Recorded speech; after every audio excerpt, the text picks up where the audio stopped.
الحمد لله رب العالمين القائل في كتابه الكريم قد جاءكم من الله نور وكتاب مبين والصلاة والسلام على أشرف الأنبياء والمرسلين نبينا محمد القائل خيركم من تعلم القرآن وعلمه أما بعد فأعوذ بالله من الشيطان الرجيم بسم الله الرحمن الرحيم سورة البقرة الف لام میم۔ یہ حروف مقطعات ہیں، یعنی علیحدہ علیحدہ پڑھے جانے والے حروف۔ ان کے معنی اللہ کے علاوہ کوئی بھی نہیں جانتا۔ ذالک الکتاب لا ریب فیہ ھدی للمتقین، اس کتاب میں کوئی شک نہیں ہے اور یہ پرہیزگاروں کو ہدایت یا راہ دکھانے والی ہے۔ ویسے تو یہ کتاب الہی تمام انسانوں کی ہدایت اور رہنمائی کے لیے نازل ہوئی ہے، لیکن اس سے فیض یاب وہی لوگ ہوتے ہیں جو اس کی تلاش میں ہوتے ہیں اور اللہ کے خوف سے ان کے دل بھرے ہوئے ہوتے ہیں، جن کے دلوں میں مرنے کے بعد اللہ کے سامنے جواب دہی کا احساس ہوتا ہے اور انہیں فکر ہوتی ہے، انہی کو متقین کہا گیا ہے۔ الذین یؤمنون بالغیب ویقیمون الصلاة ومما رزقناہم ینفقون، جو لوگ غیب پر ایمان لاتے ہیں اور نماز کو قائم رکھتے ہیں اور ہمارے دیے ہوئے مال میں سے خرچ کرتے ہیں۔ انفاق کے معنی ہیں عام طور پر خرچ کرنا، جو صدقات واجبہ ہیں اور نافلہ، اس میں دونوں چیزیں شامل ہیں۔ اہل ایمان اپنی طاقت کے مطابق دونوں صورتوں میں کوتاہی نہیں کرتے، بلکہ اپنے ماں باپ، اپنے اہل و عیال پر صحیح طریقے سے خرچ کرنا بھی اس میں داخل ہے اور باعث اجر و ثواب ہے۔ والذین یؤمنون بما انزل الیک وما انزل من قبلک وبالآخرۃ ھم یوقنون، اور جو لوگ ایمان لاتے ہیں اس پر جو آپ کی طرف اتارا گیا ہے اور جو آپ سے پہلے اتارا گیا ہے، اور وہ آخرت پر یقین رکھتے ہیں۔ یعنی پچھلی کتابوں پر ایمان لانے کا مطلب یہ ہے کہ جو کتابیں انبیاء علیہ السلام پر نازل ہوئیں وہ سب سچی ہیں، چاہے وہ اب اپنی اصل شکل میں موجود نہیں ہیں اور ان پر عمل نہیں کیا جا سکتا۔ اب عمل صرف قرآن کے اوپر بھی ہی کرنا لازم ہے، لیکن اللہ رب العزت نے یہ ایک ایمان کی کیفیت کو واضح کیا کہ مومن وہی ہے جو اپنے سے پہلے والی کتابوں پر بھی ایمان لے کر آتا ہے۔ اب وحی اور رسالت کا سلسلہ اللہ کے رسول پر ختم کر دیا گیا ہے، ورنہ اس پر بھی ایمان لانے کا ذکر اللہ تعالیٰ ضرور فرماتے۔ اولئک علی ھدی من ربہم واولئک ھم المفلحون، یہی لوگ اپنے رب کی طرف سے ہدایت پر ہیں اور یہی لوگ فلاح اور نجات پانے والے ہیں۔ یہ اللہ رب العزت نے ان اہل ایمان کا انجام بیان کیا ہے جو ایمان لانے کے بعد تقوی، عمل اور صحیح عقیدہ کا اہتمام کرتے ہیں، صرف زبان سے ایمان کو کافی نہیں سمجھتے، بلکہ اصل کامیابی، آخرت کی کامیابی، رضائے الہی کے ذریعے اللہ کی رحمت اور مغفرت کو حاصل کرنے کی کوشش کرتے ہیں۔ اس کے ساتھ دنیا میں بھی خوشحالی اور سعادت، کامرانی ان کو مل جائے تو اس پر اللہ کا لاکھ شکر کرتے ہیں، ورنہ اصل کامیابی تو آخرت کی ہی کامیابی ہے۔ اور اس کے بعد اللہ تعالیٰ دوسرے گروہ کا ذکر فرما رہا ہے کہ وہ صرف کافر ہی نہیں ہیں، بلکہ ان کا کفر اس حال تک پہنچا ہوا ہے کہ جس کے بعد ان سے خیر اور اسلام کے قبول کرنے کی کوئی توقع نہیں کی جا سکتی۔ ان الذین کفروا سواء علیہم اانذرتہم ام لم تنذرہم لا یؤمنون، اللہ فرماتے ہیں کافروں کو آپ کا ڈرانا یا نہ ڈرانا برابر ہے، یہ لوگ ایمان نہ لائیں گے۔ یعنی کہ نبی کریم صلی اللہ علیہ وسلم کی شدید خواہش تھی کہ سب لوگ مسلمان ہو جائیں، اور اسی حساب سے آپ صلی اللہ علیہ وسلم کوشش فرماتے تھے، لیکن اللہ رب العزت نے فرمایا کہ ایمان ان کے نصیب میں نہیں ہے۔ یہ وہ چند مخصوص لوگ ہیں جن کے دلوں پر مہر لگ چکی تھی، جیسے کہ ابو جہل، ابو لہب وغیرہ، ورنہ آپ صلی اللہ علیہ وسلم کی تبلیغ سے بہت سارے لوگ مسلمان ہوئے، حتیٰ کہ پورا جزیرہ عرب اسلام کے سایہ میں آ گیا۔ ختم اللہ علی قلوبہم وعلی سمعہم وعلی ابصارہم غشاوہ وَلَهُمْ عَذَابٌ عَظِيمٌ۔ اللہ تعالیٰ نے ان کے دلوں پر، ان کے کانوں پر مہر کر دی ہے، اور ان کی آنکھوں پر پردہ ہے، اور ان کے لیے بڑا عذاب ہے۔ یہ کیوں عذاب ہے؟ ان کے عدم ایمان کی وجہ یہاں بیان کی گئی ہے، کیونکہ وہ اللہ کی نافرمانی کا مسلسل ارتکاب کر رہے ہیں، جس کی وجہ سے ان کے دلوں کے اوپر مہر لگ چکی ہے، قبول حق کی استعداد ختم ہو چکی ہے، ان کے کان بھی حق سننے کے لیے آمادہ نہیں ہیں، ان کی نگاہیں کائنات میں پھیلی ہوئی رب کی نشانیاں دیکھنے سے محروم ہیں، تو اب وہ ایمان کیسے لا سکتے ہیں؟ وَمِنَ النَّاسِ مَن يَقُولُ آمَنَّا بِاللَّهِ وَبِالْيَوْمِ الْآخِرِ وَمَا هُمْ بِمُؤْمِنِينَ۔ بعض لوگ کہتے ہیں کہ ہم اللہ پر اور قیامت کے دن پر ایمان رکھتے ہیں، لیکن در حقیقت وہ ایمان والے نہیں ہیں۔ اللہ رب العزت فرماتے ہیں کہ یہاں سے تیسرے گروہ منافقین کا تذکرہ شروع ہو جاتا ہے، جن کے دل تو ایمان سے محروم تھے، مگر وہ اہل ایمان کو فریب دینے کے لیے زبان سے ایمان کا اظہار کرتے تھے۔ اللہ تعالیٰ نے فرمایا ہے کہ وہ نہ اللہ کو دھوکہ دینے میں کامیاب ہو سکتے ہیں، کیونکہ اللہ تو سب جانتا ہے، اور نہ ہی اہل ایمان کو وہ مستقل فریب میں رکھ سکتے ہیں، کیونکہ اللہ تعالیٰ وحی کے ذریعے مسلمانوں کو ان کی فریب کاریوں کے بارے میں آگاہ فرما دیتا ہے۔ تو یوں ان کی جو فریب کاری ہے خود انہی کو نقصان پہنچا رہی ہے، اور انہوں نے اس کے ساتھ اپنی دنیا اور آخرت دونوں برباد کر لی ہے۔ یخادعون اللہ والذین آمنوا وما یخدعون الا انفسهم وما یشعرون۔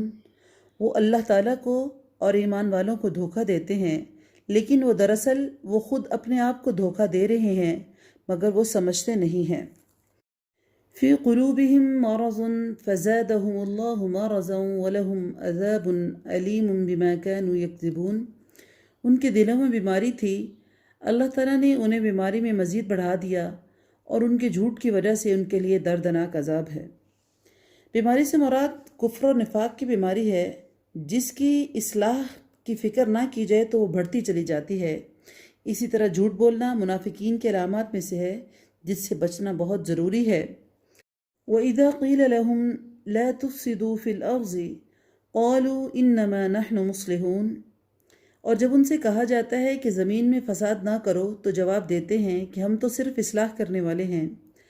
أَلَا إِنَّهُمْ هُمُ الْمُفْسِدُونَ وَلَكِنْ لَا يَشْعُرُونَ۔ اللہ فرماتے ہیں خبردار ہو، یقیناً یہی لوگ فساد کرنے والے ہیں، لیکن شعور نہیں رکھتے۔ فساد صلاح کی ضد ہے، کفر و معصیت سے زمین میں فساد پھیلتا ہے، اطاعت الہی سے امن اور سکون ملتا ہے۔ ہر دور کے منافقین کا کردار یہی رہا ہے کہ وہ فساد پھیلاتے ہیں، منکرات کو پھیلاتے ہیں، اللہ کی حدود کو پامال کرتے ہیں، اور وہ سمجھتے ہیں کہ وہ اصلاح اور ترقی کی کوشش کر رہے ہیں۔ وَإِذَا قِيلَ لَهُمْ آمِنُوا كَمَا آمَنَ النَّاسُ قَالُوا أَنُؤْمِنُ كَمَا آمَنَ السُّفَهَاءُ أَلَا إِنَّهُمْ هُمُ السُّفَهَاءُ وَلَكِنْ لَا يَعْلَمُونَ۔ اور جب ان سے کہا جاتا ہے کہ اور لوگوں یعنی صحابہ کی طرح تم بھی ایمان لاؤ، تو جواب دیتے ہیں کہ کیا ہم ایسا ایمان لائیں جیسا بیوقوف لائے ہیں؟ خبردار ہو جاؤ، یقیناً یہی بیوقوف ہیں لیکن جانتے نہیں۔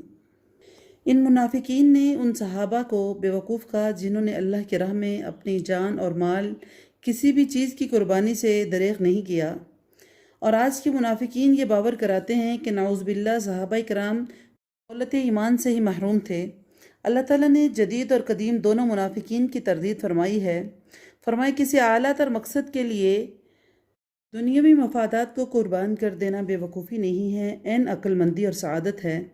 اور صحابہ کرام نے اسی سعادت مندی کا ثبوت دیا۔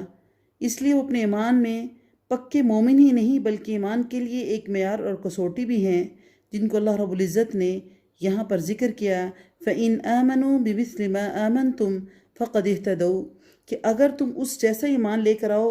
جس طرح صحابہ ایمان لے کر آئے تھے تو تم ہدایت یافتہ ہو جاؤ گے۔ وَإِذَا لَقُوا الَّذِينَ آمَنُوا قَالُوا آمَنَّا وَإِذَا خَلَوْا إِلَىٰ شَيَاطِينِهِمْ قَالُوا إِنَّا مَعَكُمْ إِنَّمَا نَحْنُ مُسْتَهْزِئُونَ۔ اور جب ایمان والوں سے ملتے ہیں تو کہتے ہیں کہ ہم بھی ایمان والے ہیں، اور جب اپنے بڑوں کے پاس جاتے ہیں، یعنی شیاطین اللہ نے ان کو کہا ہے، تو اپنے بڑوں کے پاس جاتے ہیں تو کہتے ہیں ہم تو تمہارے ساتھ ہیں، ہم تو ان کے ساتھ صرف مذاق کرتے ہیں۔ شیاطین سے مراد سرداران قریش اور یہود تھے، جن کے ایما پر وہ اسلام اور مسلمان کے خلاف سازشیں کرتے تھے، یا منافقین کے اپنے سردار، ان کو شیاطین کہا گیا ہے۔ اللہ یستہزئ بہم، اللہ بھی ان کے ساتھ مذاق کرتا ہے اور انہیں ان کی سرکشی اور بہکاوے میں اور بڑھا دیتا ہے۔ اللہ تعالیٰ بھی ان سے مذاق کرتا ہے کا مطلب یہ ہے کہ جس طرح مسلمانوں کے ساتھ وہ مذاق کرتے ہیں، اللہ بھی ان کے ساتھ ایسا معاملہ کرتے ہوئے انہیں ذلت میں مبتلا کرتا ہے، اور اس کو استہزاء تعبیر کرنا زبان کا اسلوب ہے، ورنہ حقیقتاً یہ استہزاء نہیں ہے، اس کے معنی سزا دینے کے ہیں۔ اولئک الذین اشتروا الضلالۃ بالہدی فما ربحت تجارتہم وما كانوا مہتدین، یہ وہ لوگ ہیں جنہوں نے گمراہی کو ہدایت کے بدلے میں خرید لیا، بس نہ تو ان کی تجارت نے ان کو فائدہ پہنچایا اور نہ ہی یہ ہدایت والے ہیں۔ تجارت سے مراد ہدایت چھوڑ کر گمراہی اختیار کرنا ہے، جو سراسر گھاٹے کا سودا ہے۔ منافقین نے نفاق اپنے اوپر اوڑھ کر گھاٹے کی تجارت کی، یہ گھاٹا آخرت کا گھاٹا ہے۔ ضروری نہیں کہ دنیا میں اس گھاٹے کا انہیں علم ہو جائے، بلکہ دنیا میں تو اس نفاق کے ذریعے انہیں فوری فائدے حاصل ہوتے تھے، اور اس پر وہ بہت خوش ہوتے تھے، اور اس کی بنیاد پر اپنے آپ کو بہت سمجھدار اور مسلمانوں کو بیوقوف سمجھتے تھے۔ مثلهم كمثل الذي استوقد نارا فلما أضاءت ما حوله ذهب الله بنورهم وتركهم في ظلمات لا يبصرون۔ ان کی مثال اس شخص کی سی ہے جس نے آگ جلائی، پس آس پاس کی چیزیں روشنی میں آئی ہی تھی کہ اللہ ان کے نور کو لے گیا اور انہیں اندھیروں میں چھوڑ دیا جو نہیں دیکھتے۔ حضرت عبداللہ ابن مسعود رضی اللہ عنہ اور دیگر صحابہ نے اس کا مطلب یہ بیان فرمایا ہے کہ نبی اکرم صلی اللہ علیہ وسلم جب مدینہ تشریف لائے تو کچھ لوگ مسلمان ہو گئے، لیکن پھر جلد ہی منافق ہو گئے۔ ان کی مثال اس شخص کی سی ہے جو اندھیرے میں تھا، اس نے روشن جلائی جس سے اس کا ماحول روشن ہو گیا اور مفید اور نقصان دہ چیزیں اس پر واضح ہو گئی، اور پھر اچانک اس کی روشنی بجھ گئی اور وہ دوبارہ واپس اندھیروں میں چلا گیا۔ یہی منافقین کا حال تھا، پہلے وہ شرک کی تاریکی میں تھے، مسلمان ہوئے تو روشنی آ گئی، حلال حرام خیر شر کو پہچان گئے، اور پھر دوبارہ کفر و نفاق کی طرف لوٹ گئے اور ان کی ساری روشنی جاتی رہی۔ صم بکم عمی فہم لا یرجعون، بہرے، گونگے اور اندھے ہیں پس وہ نہیں لوٹتے۔ او کصیب من السماء فیہ ظلمات ورعد وبرق یجعلون اصابعهم فی آذانهم من الصوائق حذر الموت واللہ محیط بالکافرین، یا آسمانی برسات کی طرح جس میں اندھیریاں اور گرج اور بجلی ہو، موت سے ڈر کر کڑاکے کی وجہ سے اپنی انگلیاں اپنے کانوں میں ڈال لیتے ہیں، اور اللہ تعالیٰ کافروں کو گھیرنے والا ہے۔ یکاد البرق یخطف ابصارهم کلما اضاء لهم مشوا فیہ، قریب ہے کہ بجلی ان کی آنکھیں اچک لے جائے، جب ان کے لیے روشنی کرتی ہے تو اس میں چلتے ہیں۔ وَإِذَا أَظْلَمَ عَلَيْهِمْ قَامُوا، اور جب ان پر اندھیرا کرتی ہے تو کھڑے ہو جاتے ہیں۔ وَلَوْ شَاءَ اللَّهُ لَذَهَبَ بِسَمْعِهِمْ وَأَبْصَارِهِمْ إِنَّ اللَّهَ عَلَى كُلِّ شَيْءٍ قَدِيرٌ، اور اگر اللہ تعالیٰ چاہے تو ان کے کانوں اور آنکھوں کو بیکار کر دے، یقیناً اللہ تعالیٰ ہر چیز پر قدرت رکھنے والا ہے۔ یہ منافقین کے ایک دوسرے گروہ کا ذکر ہے جس پر کبھی حق واضح ہوتا ہے اور کبھی اس کے بارے میں وہ شک میں پڑ جاتے ہیں، تو پھر ان کے دل میں شک آ جاتا ہے، تردد آ جاتا ہے، بارش کی طرح ہے جو اندھیروں میں کفر، نفاق اور شک بن کر اترتی ہے، جو چمک سے ان کے دل ڈر جاتے ہیں، حتیٰ کہ خوف کے مارے اپنی انگلیاں اپنے کانوں میں ٹھونس لیتے ہیں، لیکن یہ تدبیریں اور یہ خوف و دہشت انہیں اللہ کی گرفت سے نہیں بچا سکے گا، کہ وہ اللہ کے گھیرے سے نہیں نکل سکتے۔ کبھی حق کی کرنیں ان پر پڑتی ہیں تو حق کی طرف جھک جاتے ہیں، لیکن پھر جب اسلام یا مسلمانوں پر مشکلات کا دور آتا ہے تو حیران کھڑے ہو جاتے ہیں۔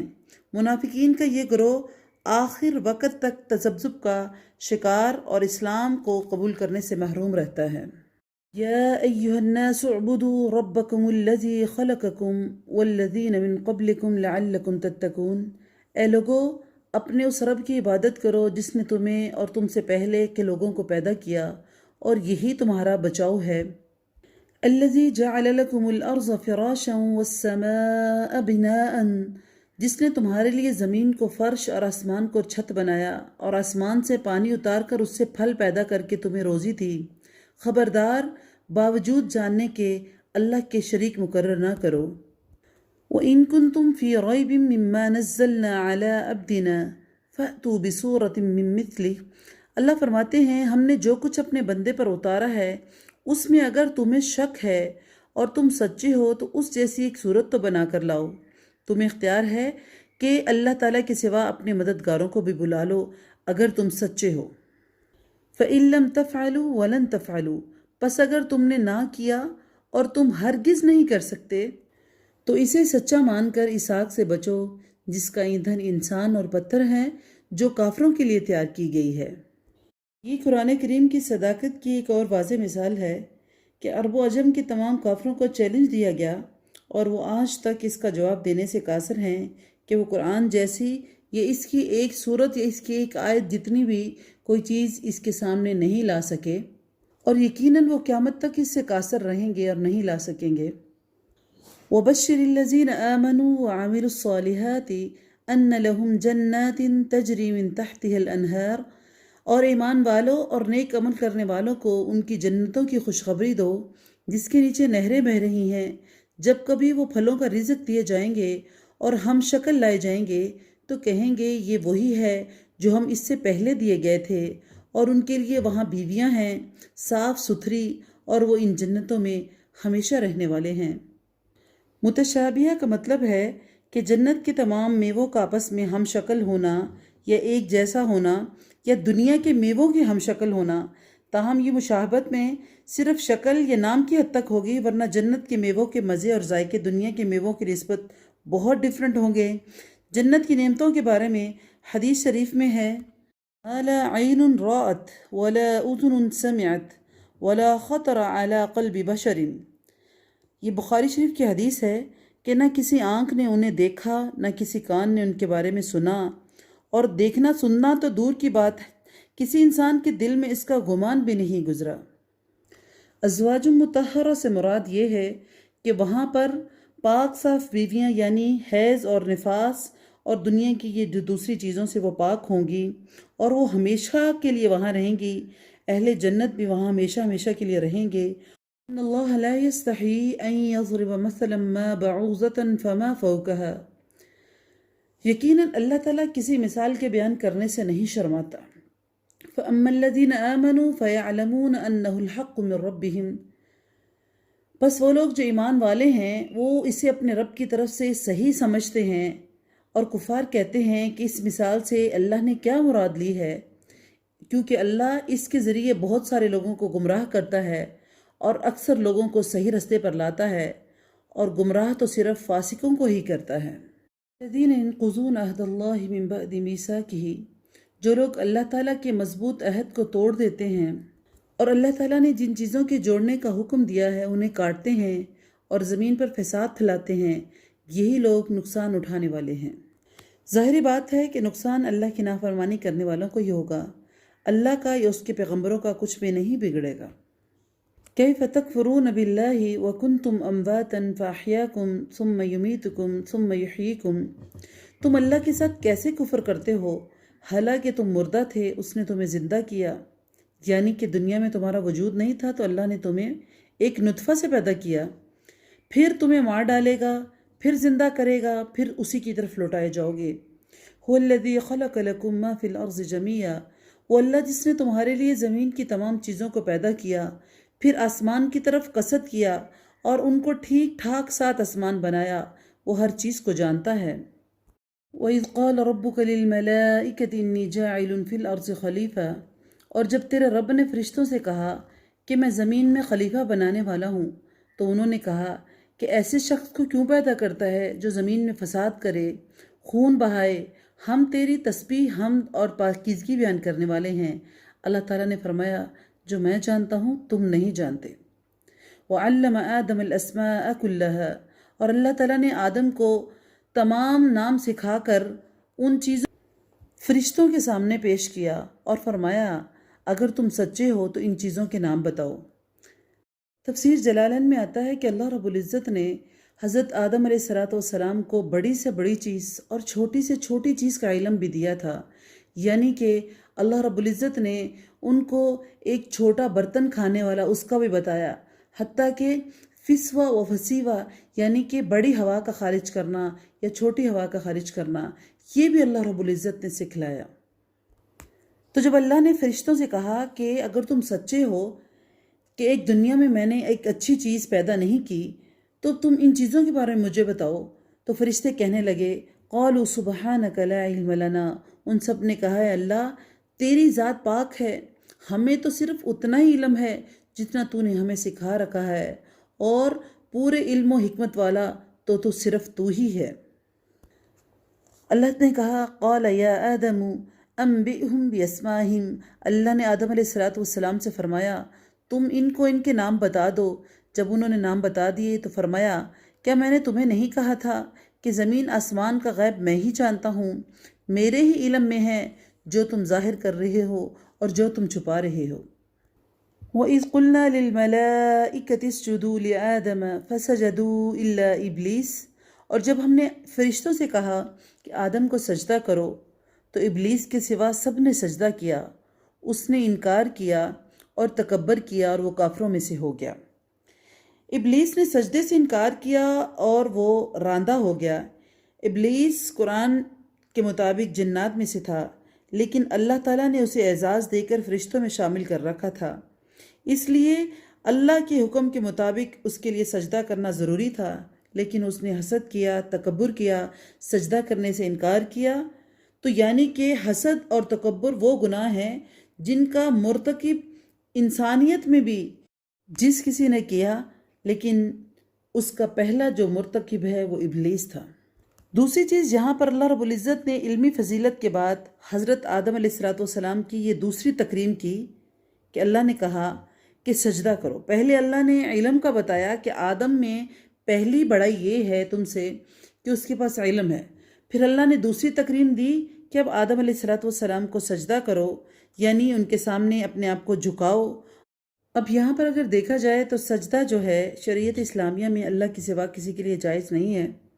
لیکن نبی کریم صلی اللہ علیہ وسلم نے فرمایا اگر کسی کو سجدہ جائز ہوتا تو میں عورت کو حکم دیتا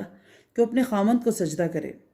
تاہم فرشتوں نے اللہ کے حکم پر حضرت آدم علیہ السلام کو سجدہ کیا، جس سے ان کی تکریم اور فضیلت فرشتوں پر واضح کر دی گئی، کیونکہ یہ سجدہ اکرام اور تعظیم کے طور پر تھا، نہ کہ عبادت کے طور پر۔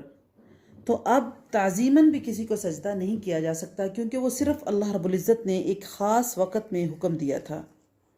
وَقُلْنَا يَا آدَمُ اسْكُنْ أَنْتَ وَزَوْجُكَ الْجَنَّةَ وَكُلَا مِنْهَا رَغَدًا حَيْثُ شِئْتُمَا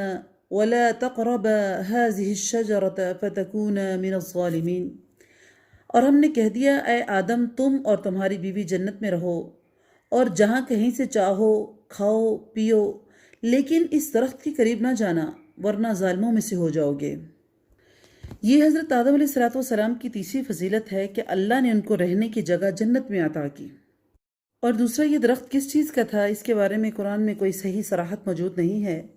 بعض لوگوں نے اس کو گندم کا درخت مشہور کر دیا ہے، جو اصل بات نہیں ہے۔ بہرحال ہمیں اس کا نام معلوم کرنے کی ضرورت یا فائدہ کوئی نہیں ہے، لیکن وہ ایک درخت تھا جس کو اللہ رب العزت نے صرف شجرہ کا لفظ دیا کہ ایک درخت کے بارے میں کہا کہ اس درخت کے قریب نہیں جانا۔ فَأَزَلَّهُمَا الشَّيْطَانُ عَنْهَا فَأَخْرَجَهُمَا مِمَّا كَانَ فِيهِ، لیکن شیطان نے ان کو بہکا کر وہاں سے نکلوا ہی دیا اور ہم نے کہہ دیا کہ ادھر جاؤ، تم ایک دوسرے کے دشمن ہو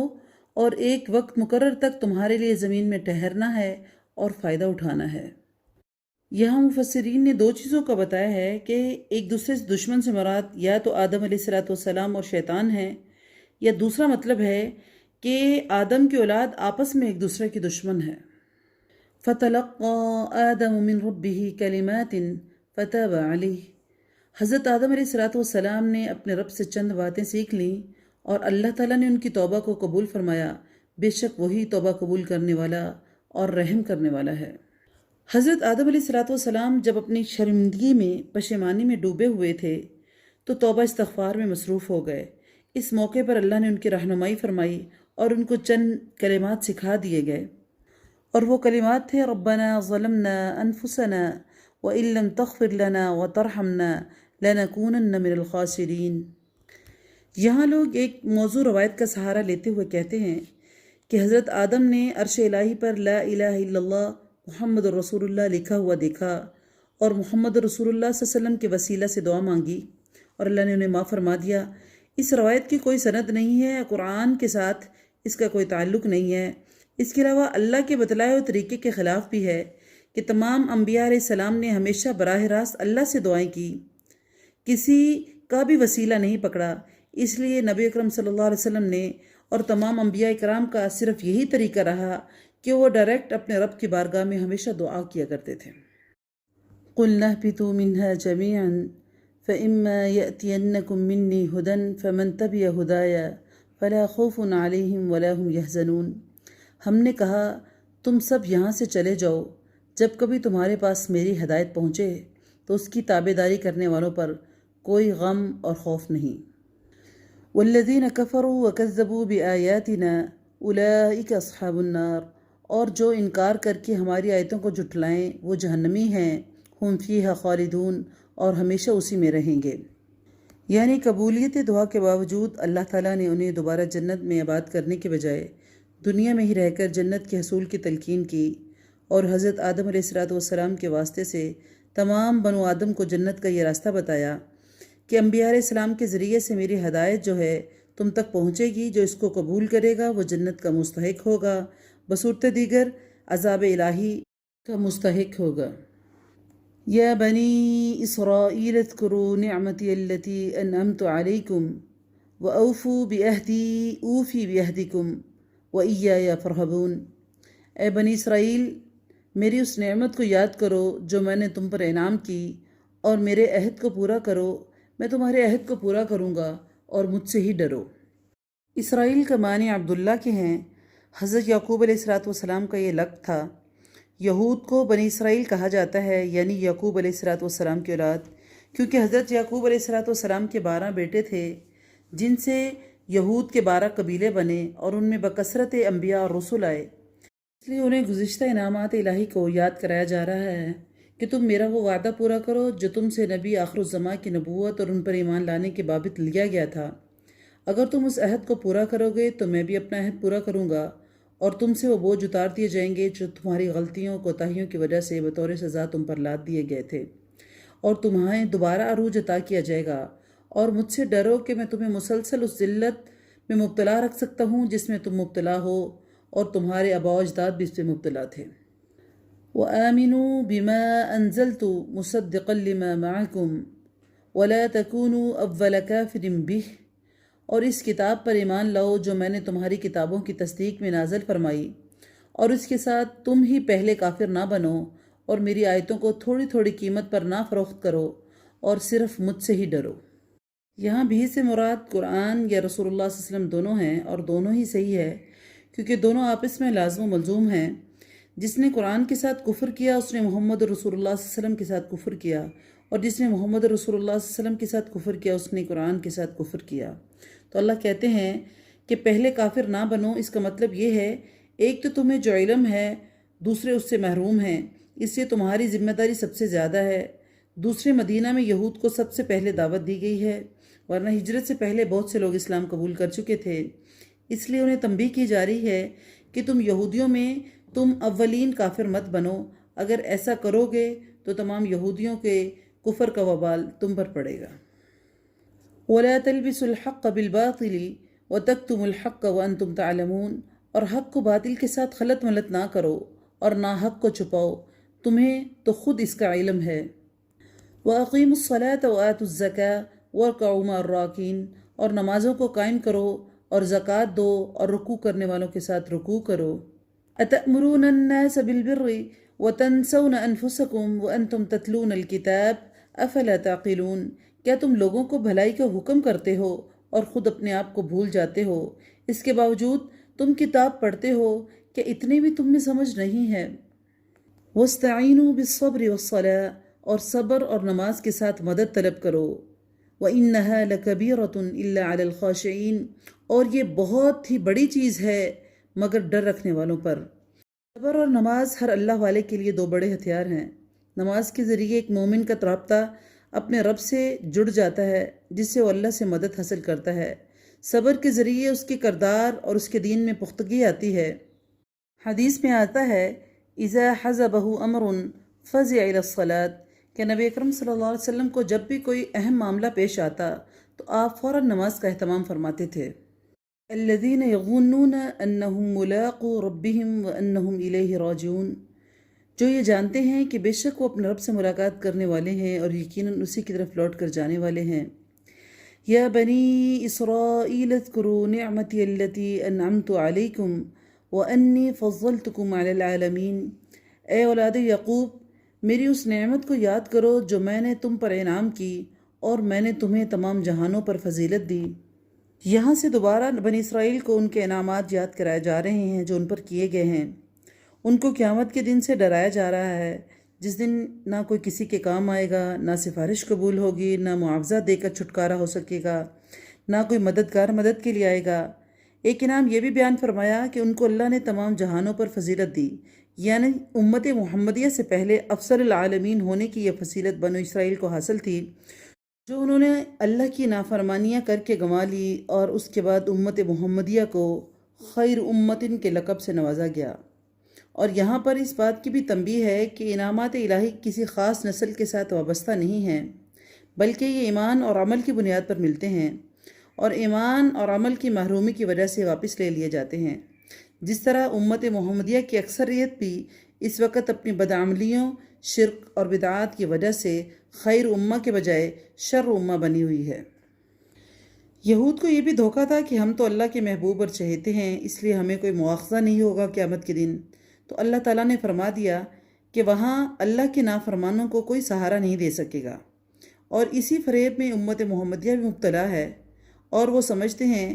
کہ مسئلہ شفاعت جو ہے چاہے وہ جتنے مرضی برے عمل کر لیں ان کے لیے وہاں بہت ساری آسانیاں ہوگی۔ نبی کرم صلی اللہ علیہ وسلم یقیناً ہماری شفاعت فرمائیں گے اور اللہ ان کی شفاعت کو قبول بھی فرمائیں گے، اور یہ صحیح احادیث سے ثابت بھی ہے۔ لیکن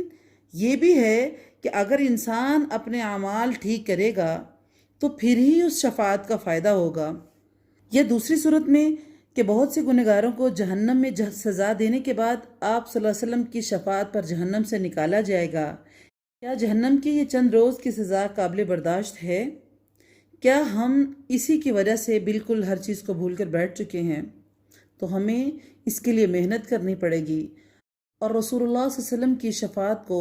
حاصل کرنا پڑے گا، اور وہ بغیر محنت کے حاصل نہیں ہو سکے گی۔ اتقوا یوما لا تجزی نفس عن نفس شیئا، اور اس دن سے ڈرتے رہو جب کوئی کسی کو نفع نہ دے سکے گا، اور نہ ہی اس کے بابت کوئی سفارش قبول ہوگی، نہ کوئی بدلہ لیا جائے گا اس کے عوض، اور نہ ہی وہ مدد کیے جائیں گے۔ وَإِذْ نَجَّيْنَاكُمْ مِنْ آلِ فِرْعَوْنَ يَسُومُونَكُمْ سُوءَ الْعَذَابِ يُذَبِّحُونَ أَبْنَاءَكُمْ وَيَسْتَحْيُونَ نِسَاءَكُمْ، اور جب ہم نے تمہیں فرعونیوں سے نجات دی جو تمہیں بدترین عذاب دیتے تھے، جو تمہارے لڑکوں کو مار دیتے تھے، تمہاری لڑکیوں کو چھوڑ دیتے تھے، اس نجات دینے میں تمہارے رب کی بڑی مہربانی تھی۔ وَإِذْ فَرَقْنَا بِكُمُ الْبَحْرَ فَأَنْجَيْنَاكُمْ وَأَغْرَقْنَا آلَ فِرْعَوْنَ وَأَنْتُمْ تَنْظُرُونَ، اور جب ہم نے تمہارے لیے دریا کو چیر دیا اور تمہیں اس سے پار کر دیا، اور فرعونیوں کو تمہاری نظروں کے سامنے اس میں ڈبو دیا۔ وَإِذْ وَعَدْنَا مُوسَىٰ 40 لَيْلَةً ثُمَّ اتَّخَذْتُمُ الْعِجْلَ مِن بَعْدِهِ وَأَنْتُمْ ظَالِمُونَ، اور ہم نے حضرت موسیٰ علیہ السلام سے 40 راتوں کا وعدہ کیا، پھر تم نے اس کے بعد بچھڑے کو پوجنا شروع کر دیا اور ظالم بن گئے۔ یہ اس وقت ہوا جب فرعونیوں سے نجات پانے کے بعد بنی اسرائیل جزیرہ نمائے سینا پہنچے۔ وہاں اللہ تعالیٰ نے حضرت موسیٰ علیہ السلام کو تورات دینے کے لیے 40 راتوں کے لیے کوہ طور پر بلایا۔ حضرت موسیٰ علیہ السلام کے جانے کے بعد بنی اسرائیل نے سامری کے پیچھے لگ کر بچھڑے کو پوجنا شروع کر دیا۔ انسان کتنا ظاہر پرست ہے کہ اللہ تعالیٰ کی قدرت کی بڑی بڑی نشانیاں دیکھنے کے باوجود اور نبیوں حضرت ہارون اور موسیٰ علیہ السلام کی موجودگی کے باوجود بچھڑے کو اپنا معبود بنا لیا، اور آج کا مسلمان بھی شرکی عقائد اور اعمال میں بری طرح مبتلا ہے، لیکن وہ یہ سمجھتا ہے کہ مسلمان مشرک کس طرح ہو سکتا ہے۔ ثم عفونا عنکم من بعد ذلک لعلکم تشکرون، لیکن ہم نے باوجود اس کے پھر بھی تمہیں معاف کر دیا تاکہ تم شکر کرو۔ وَإِذْ آتَيْنَا مُوسَى الْكِتَابَ وَالْفُرْقَانَ لَعَلَّكُمْ تَهْتَدُونَ، اور ہم نے حضرت موسیٰ علیہ السلام کو تمہاری ہدایت کے لیے کتاب اور معجزے عطا فرمائے۔ یہ بحر قلزم پار کرنے کے بعد کا واقعہ ہے کہ تورات ہی کو فرقان سے تعبیر کیا گیا ہے، کیونکہ ہر آسمانی کتاب حق اور باطل کو واضح کرنے والی ہوتی ہے۔ یا معجزات کو فرقان کہا گیا ہے کہ معجزات بھی حق اور باطل کو پہچاننے میں اہم کردار ادا کرتے ہیں۔ وَإِذْ قَالَ مُوسَىٰ لِقَوْمِهِ يَا قَوْمِ إِنَّكُمْ ظَلَمْتُمْ أَنفُسَكُمْ بِاتِّخَاذِكُمُ الْعِجْلَ فَتُوبُوا إِلَىٰ بَارِئِكُمْ فَاقْتُلُوا أَنفُسَكُمْ، اور جب حضرت موسیٰ علیہ السلام نے اپنی قوم سے کہا، اے میری قوم، بچھڑے کو معبود بنا کر تم نے اپنی جانوں پر ظلم کیا ہے، اب تم اپنے پیدا کرنے والے کی طرف رجوع کرو، اپنے آپ کو آپس میں قتل کرو، تمہاری بہتری اللہ تعالیٰ کے نزدیک اسی میں ہے، تو اس نے تمہاری توبہ قبول کی، وہ توبہ قبول کرنے والا اور رحم کرنے والا ہے۔ جب حضرت موسیٰ علیہ السلام نے شرک پر لوگوں کی تنبیہ فرمائی اور انہیں توبہ کا احساس ہوا تو توبہ کا طریقہ قتل تجویز کیا گیا۔ اللہ نے کہا فَاقْتُلُوا أَنفُسَكُمْ، اپنے آپ کو آپس میں قتل کرو۔ اس کی دو تفسیریں بیان کی گئی ہیں، ایک یہ کہ سب کو دو صفوں میں کر دیا گیا اور انہوں نے ایک دوسرے کو قتل کیا، دوسری یہ کہ ارتکاب شرک کرنے والوں کو کھڑا کر دیا گیا اور جو اس سے محفوظ رہے تھے انہیں قتل کرنے کا حکم کر دیا گیا، چنانچہ انہیں قتل کیا گیا، اور مقتولین کی تعداد 70,000 بیان کی گئی ہے۔ وَإِذْ قُلْتُمْ يَا مُوسَىٰ لَن نُّؤْمِنَ لَكَ حَتَّىٰ نَرَى اللَّهَ جَهْرَةً، اور تم اسے بھی یاد کرو کہ تم نے حضرت موسیٰ علیہ السلام سے کہا تھا کہ جب تک ہم اپنے رب کو سامنے نہ دیکھ لیں تو ہرگز ایمان نہیں لائیں گے، جس گستاخی کی سزا میں تم پر تمہارے دیکھتے ہوئے بجلی گری۔ جب حضرت موسیٰ علیہ السلام 70,000 لوگوں کو کوہ طور پر تورات لینے کے لیے ساتھ لے کے گئے، حضرت موسیٰ علیہ السلام واپس آنے لگے تو انہوں نے کہا جب تک ہم اپنے اللہ کو اپنے سامنے نہ دیکھ لیں ہم تیری بات پر یقین کرنے کے لیے تیار نہیں ہیں، جس پر بطور عذاب ان پر بجلی گری اور وہ مر گئے۔ حضرت موسیٰ علیہ السلام سخت پریشان ہوئے اور ان کی زندگی کی دعا کی، جس پر اللہ تعالیٰ نے انہیں دوبارہ زندہ کر دیا۔ ثم بعثناکم من بعد موتکم لعلکم تشکرون، لیکن پھر اس لیے کہ تم شکر گزاری کرو اس موت کے بعد بھی ہم نے تمہیں زندہ کر دیا۔ وَظَلَّلْنَا عَلَيْكُمُ الْغَمَامَ وَأَنزَلْنَا عَلَيْكُمُ الْمَنَّ وَالسَّلْوَىٰ، اور ہم نے تم پر بادل کا سایہ کیا اور تم پر من اور سلوہ اتارا، اور کہہ دیا کہ ہماری دی ہوئی پاکیزہ چیزیں کھاؤ، اور انہوں نے ہم پر ظلم نہیں کیا، البتہ وہ اپنی جانوں پر خود ظلم کرتے تھے۔ اکثر مفسرین کے نزدیک یہ مصر اور شام کے درمیان میدان طے کا واقعہ ہے، جب انہوں نے اللہ کے حکم سے بستی میں داخل ہونے سے انکار کر دیا تو سزا کے طور پر بنی اسرائیل 40 سال تک طے کے میدان میں پڑے رہے۔ بعض کے نزدیک یہ تخصیص صحیح نہیں ہے۔ صحرائے سینا میں اترنے کے بعد جب سب سے پہلے پانی اور کھانے کا مسئلہ پیش آیا تو اسی وقت یہ ان کے لیے انتظام کیا گیا۔ من بعض کے نزدیک ترنجبین ہے یا اوس جو درخت یا پتھر پر گرتی، شہد کی طرح میٹھی ہوتی اور خشک ہو کر گوند کی طرح ہو جاتی۔ بعض کے نزدیک شہد یا میٹھا پانی ہے، اور سلوہ بٹیر یا چڑیا کی طرح ایک پرندہ تھا جسے ذبح کر کے کھا لیتے۔ وَإِذْ قُلْنَا ادْخُلُوا هَٰذِهِ الْقَرْيَةَ فَكُلُوا مِنْهَا حَيْثُ شِئْتُمْ رَغَدًا وَادْخُلُوا الْبَابَ سُجَّدًا وَقُولُوا حِطَّةٌ نَغْفِرْ لَكُمْ خَطَايَاكُمْ وَسَنَزِيدُ الْمُحْسِنِينَ، اور ہم نے تم سے کہا اس بستی میں جاؤ اور جو کچھ جہاں کہیں سے چاہو کھاؤ اور پیو، اور دروازے میں سجدہ کرتے ہوئے گزرو اور زبان سے حتہ کہو، ہم تمہارے گناہوں کو معاف فرما دیں گے اور نیکی کرنے والوں کو اور زیادہ دیں گے۔ اس بستی سے مراد جمہور کے نزدیک بیت المقدس ہے، سجدہ سے بعض حضرات نے یہ مطلب لیا ہے کہ جھکتے ہوئے داخل ہو، اور بعض نے سجدہ شکر مراد لیا ہے۔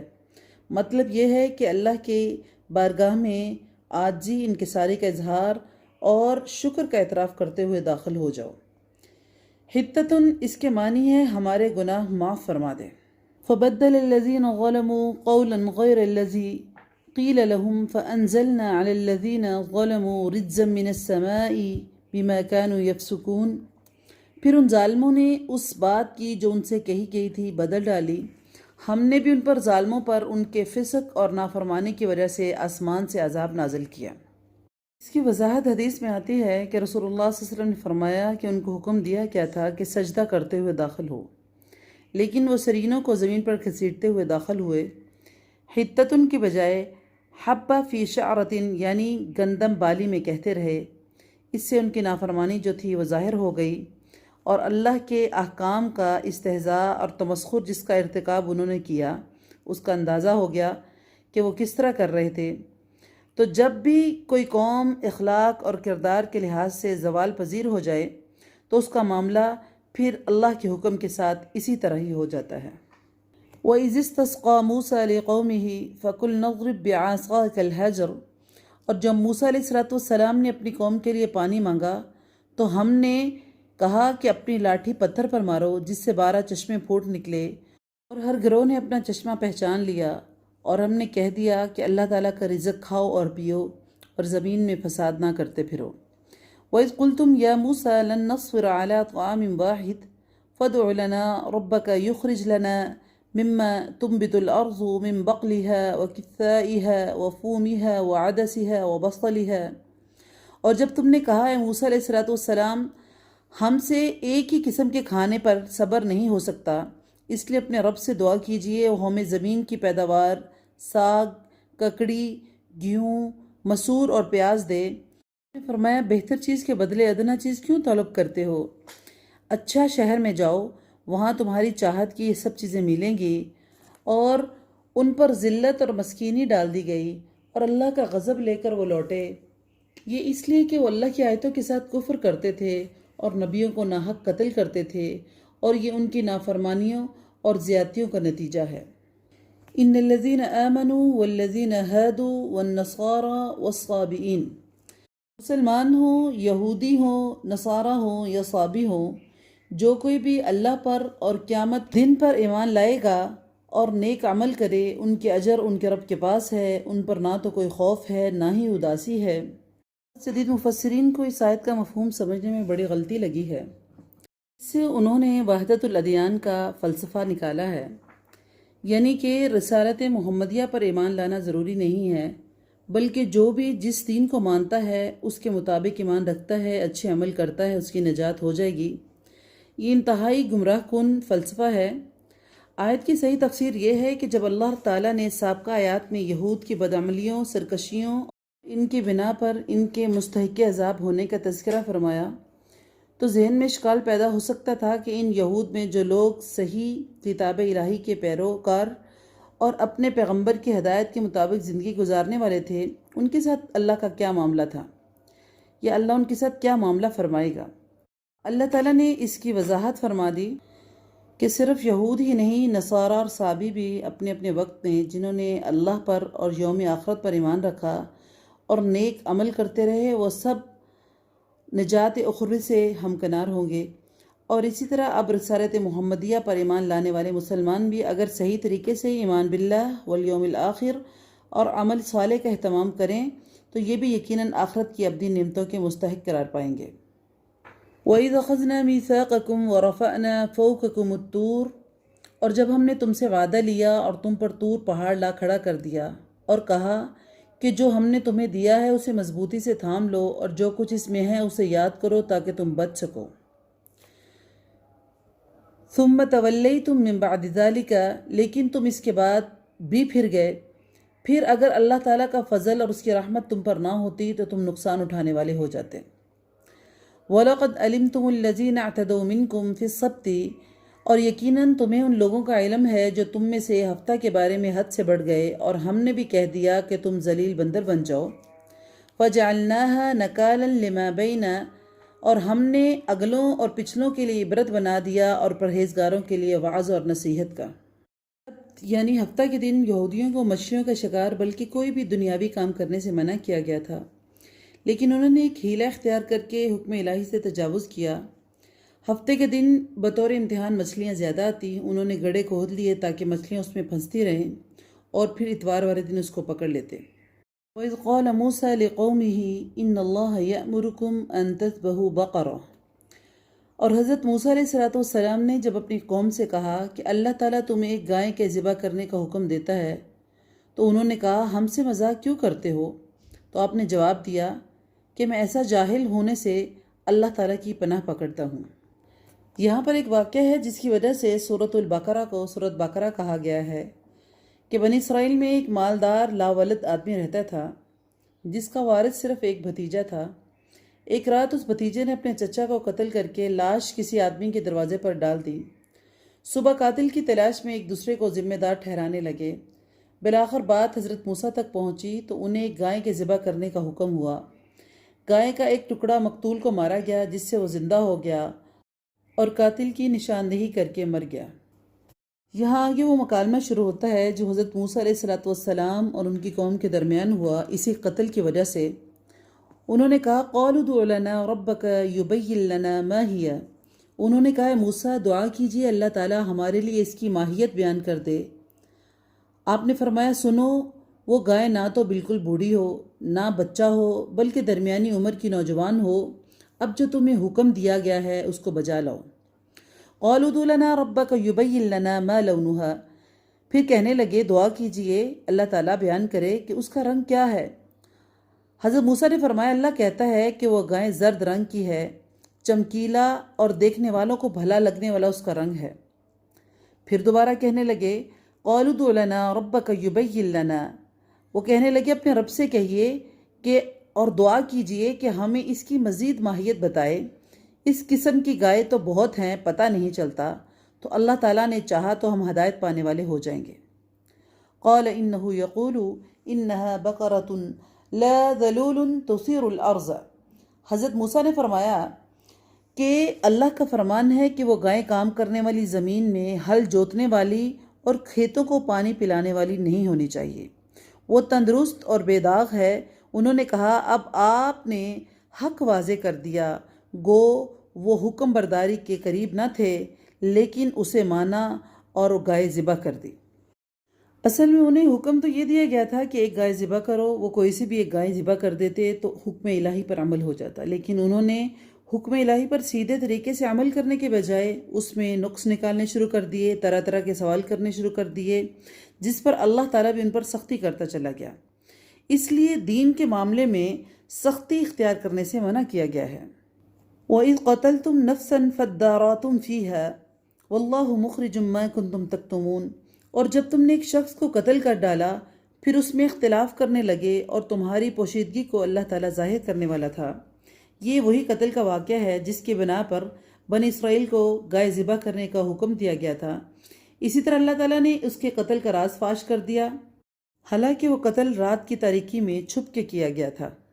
مطلب یہ ہوا کہ نیکی یا بدی تم کتنی بھی چھپ کر کرو اللہ کے علم میں ہے، اور اللہ تعالیٰ اس سے لوگوں پر ظاہر کرنے پہ قدرت رکھتا ہے۔ اسی لیے خلوت میں ہو یا جلوت میں ہر وقت ہر جگہ اچھے کام کیا کرو، تاکہ اگر وہ کسی وقت پر لوگوں پر ظاہر بھی ہو جائیں، لوگوں کے علم میں بھی آ جائے تو آپ کو شرمندگی نہ ہو بلکہ اس کے احترام اور وقار میں اضافہ ہی ہو، اور بدی کتنی ہی چھپ کر کیوں نہ کی جائے اس کے فاش ہونے کا امکان ہے،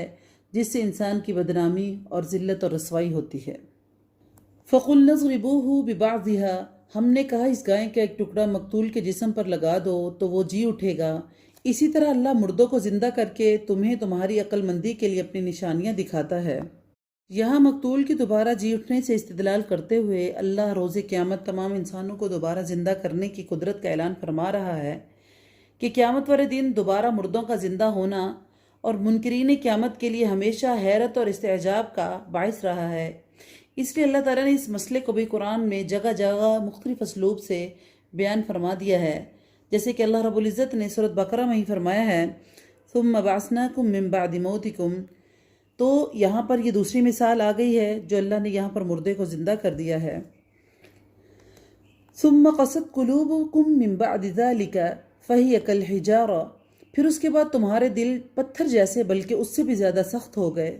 بعض پتھروں سے تو نہریں بہہ نکلتی ہیں اور بعض پھٹ جاتے ہیں اور ان سے پانی نکل آتا ہے، اور بعض اللہ کے ڈر سے گر پڑتے ہیں، اور تم اللہ تعالیٰ کو اپنے اعمال سے غافل نہ جانو۔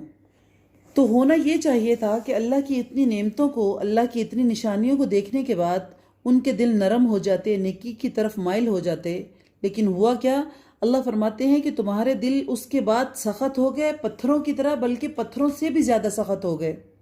کہ پتھر اتنے سخت ہونے کے باوجود ان کے اندر سے اتنی نرمی پھر بھی ہے کہ وہاں سے نہریں بہہ پڑتی ہیں، وہ پھٹ جاتے ہیں، وہ اللہ کے ڈر سے گر پڑتے ہیں، لیکن انسان جو ہے وہ بہت سخت دل کا ہے۔ افتطمعون ان یؤمنوا لکم وقد کان فریقا منہم یسمعون کلام اللہ ثم یحرفونہ، مسلمانوں کے تمہاری خواہش یہ ہے کہ یہ لوگ ایماندار بن جائیں، حالانکہ ان میں سے ایسے لوگ بھی ہیں جو کلام اللہ کو سن کر عقل اور علم والے ہوتے ہوئے بھی پھر بھی بدل ڈالا کرتے ہیں۔ یہاں اہل ایمان سے خطاب کر کے یہودیوں کی بابت کہا جا رہا ہے کہ کیا تمہیں ان کے ایمان لانے کی امید ہے؟ حالانکہ ان میں ایسے گروہ بھی ہیں، ایسے لوگ بھی تھے جو کلام الہی میں جان بوجھ کر تحریف کیا کرتے تھے، یعنی ایسے لوگوں کی ایمان لانے کی قطعاً امید نہیں ہے۔ وَإِذَا لَقُوا الَّذِينَ آمَنُوا قَالُوا آمَنَّا وَإِذَا خَلَا بَعْضُهُمْ إِلَى بَعْضٍ قَالُوا أَتُحَدِّثُونَهُمْ بِمَا فَتَحَ اللَّهُ عَلَيْكُمْ، جب ایمان والوں سے ملتے ہیں تو اپنی ایمانداری کو ظاہر کرتے ہیں، اور جب آپس میں ملتے ہیں تو کہتے ہیں کہ مسلمانوں کو کیوں وہ باتیں پہنچاتے ہو جو اللہ تعالیٰ نے تمہیں سکھائی ہیں؟ کیا جانتے نہیں کہ یہ تو اللہ تعالیٰ کے پاس تم پر ان کی حجت ہو جائے گی؟ اولا یعلمون ان اللہ یعلم ما یسرون وما یعلنون، کیا یہ نہیں جانتے کہ اللہ تعالیٰ ان کی پوشیدگی اور ظاہر داری سب کو جانتا ہے؟ یہ بعض یہودیوں کی منافقانہ کردار کی نقاب کشائی ہو رہی ہے کہ مسلمانوں میں تو اپنے ایمان کا اظہار کرتے ہیں، لیکن جب آپس میں ملتے ہیں تو ایک دوسرے کو اس بات پر ملامت کرتے ہیں تم مسلمانوں کو اپنی کتاب کی ایسی باتیں کیوں بتاتے ہو جس سے رسول عربی کی صداقت واضح ہوتی ہے؟ اس طرح تم خود ہی ایک ایسی حجت ان کے ہاتھ میں دے رہے ہو جو وہ تمہارے خلاف بارگاہ الہی میں پیش کریں گے۔ اللہ تعالیٰ فرماتا ہے کہ تم بتلاؤ یا نہ بتلاؤ، اللہ کو تو ہر بات کا علم ہے، اور وہ ان باتوں کو تمہارے بتلائے بغیر بھی مسلمانوں پر ظاہر فرما سکتا ہے۔ وَمِنْهُمْ أُمِّيُّونَ لَا يَعْلَمُونَ الْكِتَابَ إِلَّا أَمَانِيَّ، ان میں سے بعض ان پڑھ ایسے بھی ہیں جو کتاب کے صرف ظاہری الفاظ کو ہی جانتے ہیں اور صرف گمان اور اٹکل ہی پر ہیں۔ فَوَيْلٌ لِّلَّذِينَ يَكْتُبُونَ الْكِتَابَ بِأَيْدِيهِمْ ثُمَّ يَقُولُونَ هَذَا مِنْ عِنْدِ اللَّهِ لِيَشْتَرُوا بِهِ، ان لوگوں کے لیے ویل ہے جو اپنے ہاتھوں کی لکھی ہوئی کتاب کو اللہ تعالیٰ کی طرف سے کہتے ہیں اور اس طرح دنیا کماتے ہیں، اور ان کے ہاتھوں کی لکھائی کو اور ان کی کمائی کو ویل یعنی ہلاکت اور افسوس ہے۔ وَقَالُوا لَن تَمَسَّنَا النَّارُ إِلَّا أَيَّامًا مَّعْدُودَةً، یہ لوگ کہتے ہیں ہم تو صرف چند روز جہنم میں رہیں گے۔ ان سے کہو کہ کیا تمہارے پاس اللہ کا کوئی پروانہ ہے؟ اگر ہے تو یقیناً اللہ اپنے وعدے کا خلاف نہیں کرے گا، بلکہ تم تو اللہ کے ذمے وہ باتیں لگاتے ہو جنہیں تم جانتے نہیں ہو۔ یہودی کہتے تھے کہ دنیا کی کل عمر جو ہے 7,000 سال ہے، اور ہم ہر 1000 سال کے بدلے ایک دن جہنم میں رہیں گے، اس حساب سے صرف 7 دن جہنم میں رہیں گے۔ کچھ کہتے تھے ہم نے 40 دن بچھڑے کی عبادت کی تھی، 40 دن جہنم میں رہیں گے۔ اللہ تعالیٰ نے فرمایا ہے کہ تم نے اللہ سے عہد لیا ہے، یعنی یہ غلط کہتے ہیں، اللہ کے ساتھ اس قسم کا کوئی ان کا وعدہ نہیں ہے۔ اور یہاں اللہ فرماتے ہیں تمہارا یہ دعویٰ کہ اگر ہم جہنم میں گئے بھی تو صرف چند دنوں کے لیے جائیں گے، تمہاری اپنی طرف سے ہے، اور اس طرح تم اللہ کے ذمے ایسی باتیں لگاتے ہو جس کا تمہیں خود بھی علم نہیں ہے۔ بَلَا مَنْ كَسَبَ سَيِّئَةً وَأَحَاطَتْ بِهِ خَطِيئَتُهُ فَأُولَئِكَ أَصْحَابُ النَّارِ، یقیناً جس نے بھی برے کام کیے اور اس کی نافرمانیوں نے اسے گھیر لیا وہ ہمیشہ کے لیے جہنمی ہے۔ وَالَّذِينَ آمَنُوا وَعَمِلُوا الصَّالِحَاتِ، اور جو لوگ ایمان لائے اور نیک عمل کریں وہ جنتی ہیں۔ أُولَئِكَ أَصْحَابُ الْجَنَّةِ هُمْ فِيهَا خَالِدُونَ، اور وہ جنتوں میں ہمیشہ ہمیشہ رہیں گے۔ وَإِذْ أَخَذْنَا مِيثَاقَ بَنِي إِسْرَائِيلَ، اور جب ہم نے بنی اسرائیل سے وعدہ لیا کہ تم اللہ کے سوا کسی دوسرے کی عبادت نہ کرنا اور اپنے ماں باپ کے ساتھ اچھا سلوک کرنا، اسی طرح قرابت داروں، یتیموں اور مسکینوں کے ساتھ اور لوگوں کو بھی اچھی اچھی باتیں کہنا، نماز قائم رکھنا، زکوٰۃ دیتے رہنا، لیکن تھوڑے سے لوگوں کے علاوہ تم سب کے سب پھر گئے اور منہ موڑ لیا۔ وَإِذْ أَخَذْنَا مِيثَاقَكُمْ لَا تَسْفِكُونَ دِمَاءَكُمْ وَلَا تُخْرِجُونَ أَنفُسَكُمْ مِنْ دِيَارِكُمْ ثُمَّ أَقْرَرْتُمْ وَأَنْتُمْ تَشْهَدُونَ، اور جب ہم نے تم سے وعدہ لیا کہ آپس میں خون نہ بڑھانا، قتل نہ کرنا، آپس والوں کو جلا وطن نہ کرنا، تم نے اقرار کیا اور تم اس کے شاہد تھے۔ یہاں اللہ تعالیٰ ان آیات میں عہد و پیمان کا ذکر کر رہا ہے جو بنی اسرائیل سے لیا گیا تھا، لیکن انہوں نے ان سے اعراض کیا۔ اس عہد میں اولاً صرف ایک اللہ کی عبادت کی تاکید ہے جو ہر نبی کی بنیادی اور اولین دعوت رہی ہے، جیسا کہ ہر جگہ واضح ہے۔ اس کے بعد والدین کے ساتھ حسن سلوک کا حکم ہے۔ اللہ کی عبادت کے بعد دوسرے نمبر پر والدین کی اطاعت، فرما برداری اور ان کے ساتھ حسن سلوک کی تاکید فرمائی گئی ہے۔ جس طرح اللہ کی عبادت بہت ضروری ہے، اسی طرح والدین کی اطاعت بھی بہت ضروری ہے اور اس میں کوتاہی کی کوئی گنجائش نہیں ہے۔ قرآن میں بھی متعدد مقامات میں اللہ تعالیٰ نے اپنی عبادات کے بعد دوسرے نمبر پر والدین کی اطاعت کا ذکر کر کے اس کی اہمیت کو واضح کر دیا ہے، اور اس کے بعد رشتہ داروں، یتیموں، مساکین کے ساتھ حسن سلوک کی تاکید فرمائی ہے۔ اسلام میں ان باتوں کی بڑی تاکید ہے، جیسے کہ احادیث رسول صلی اللہ علیہ وسلم سے واضح ہے کہ اس عہد میں اقامت صلاۃ اور ایتاء زکوٰۃ کا بھی حکم ہے، جس سے معلوم ہوتا ہے یہ دونوں عبادتیں پچھلی شریعتوں میں بھی موجود رہی ہیں، جس سے ان کی اہمیت واضح ہوتی ہے۔ اسلام میں بھی یہ دونوں عبادتیں نہایت اہم ہے، حتیٰ کہ ان میں سے کسی ایک کا بھی انکار کرنے یا اس سے منہ پھیرنے کو کفر کے مترادف سمجھا گیا ہے، جیسے کہ حضرت ابوبکر رضی اللہ تعالیٰ عنہ کے دور میں منکرین زکوٰۃ کے خلاف جہاد کا اعلان کیا گیا تھا۔ ثم انتم هؤلاء تقتلون انفسکم وتخرجون فریقا منکم من دیارہم، لیکن پھر بھی تم نے آپس میں قتل کیا اور آپس میں ایک فرقے کو جلا وطن کیا اور گناہ اور زیادتی کے کاموں میں ان کے خلاف دوسروں کی طرفداری کی۔ ہاں، جب وہ قیدی ہو کر تمہارے پاس آئے تو تم نے ان کے فدیے دیے، لیکن ان کا نکالنا جو تم پر حرام تھا اس کا کچھ خیال نہ کیا۔ کیا بعض احکام پر ایمان رکھتے ہو اور بعض کے ساتھ کفر کرتے ہو؟ تم میں سے جو بھی ایسے کرے اس کی سزا اس کی سوا کیا ہو کہ دنیا میں رسوائی اور قیامت کے دن سخت عذاب کی مار، اور اللہ تعالیٰ تمہارے اعمال سے بے خبر نہیں۔